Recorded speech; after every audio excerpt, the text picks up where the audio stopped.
روز 25 مای سعید تبارف در فیسبوک ویدیو گردهمایی ساکنان دهه دیگدانک جماعت موچخر و نویه نوروباد را نشر کرد. در ویدیو 4 دقیقه‌ای دیده می شود که مردم در مرکز دهه جمع شده اعتراض دارند.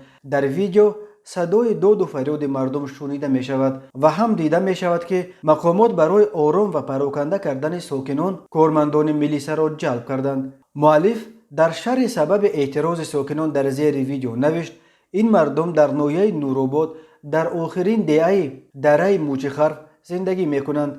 این مردم همش زمین های چراگاه دارند که هر سال اندازه زمین را در تیرما می سپارند. اما بهار که شد، وقتی استفاده زمین، منصبداران آمده زمین ها را به زور به دیگران می فروشند. امسال مردم نخواست که زمین هایشان را به دیگران دهند. سالهای آخر بسیاری از زمین های چراگاه در اطراف روستاها در تاجیکستان که در طول 10 ساله ها برای چرانیدن چاروای مردم استفاده می شد به اختیار آدمان پولدار و پشتدار داده شدند و در نتیجه مردم برای چرانیدن چاروایش دیگر جای پیدا کردن نمی تواند. این موج ناراضگی ها را در بین ساکنان دهات بخصوص آنهایی که زندگیشان را از حساب چارواداری پیش میبرند به بار آورده است.